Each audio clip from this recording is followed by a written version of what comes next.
आज हम बात करेंगे चेक डिसऑनर की। सेक्शन 138 से लेके section 142 of the negotiable instrument act 1881 में इसका प्रोविजन दिया हुआ है। अब जो व्यक्ति चेक पे साइन करता है और जिसे पेमेंट करनी होती है उसे हम कहते हैं ड्रॉअर।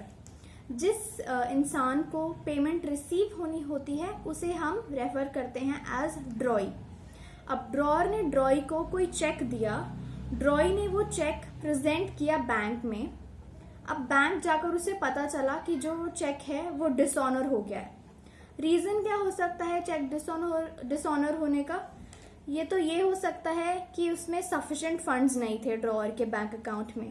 दूसरा ये कि उसका अकाउंट क्लोज हो चुका है, या फिर ये भी हो सकता है कि उसने पेमेंट जो है वो स्टॉप कर रखी हो उस चेक की।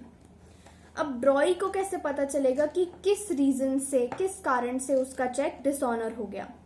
जब बैंक उसे वापस रिटर्न करेगी उसका डिसऑनर्ड चेक, तब बैंक उसके साथ साथ ड्रॉई को एक मेमो प्रोवाइड करेगी, जिस मेमो में वो रीजन लिखा होगा कि आपका चेक क्यों डिसऑनर हुआ है, क्या रीजन है।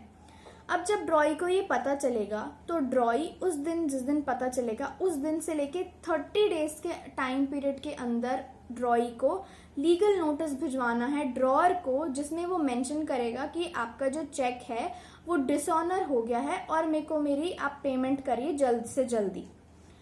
जब ये लीगल नोटिस ड्रॉअर को रिसीव होगा उस दिन के बाद से 15 डेज के अंदर अंदर ड्रॉअर को पेमेंट प्रोसेस करनी होगी ड्रॉई को। अगर ड्रॉअर पेमेंट नहीं देता है ड्रॉई को उसके बाद भी, तो 16th डे ऑनवर्ड से ड्रॉई उसके अगेंस्ट केस फाइल कर सकता है कोर्ट में। अब जब केस फाइल होगा तो क्या क्या डॉक्यूमेंट्स लगेंगे उसमें?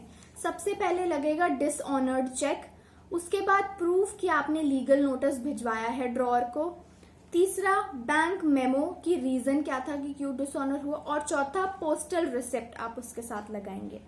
ये चेक डिसऑनर जो है ये एक क्रिमिनल ऑफेंस है और इसमें ड्रॉअर को 2 साल की इम्प्रिजनमेंट हो सकती है, या फिर ये भी हो सकता है कि जो चेक पे उसने अमाउंट लिखा है उसकी डबल पेमेंट उसे अब करनी पड़े ड्रॉई को।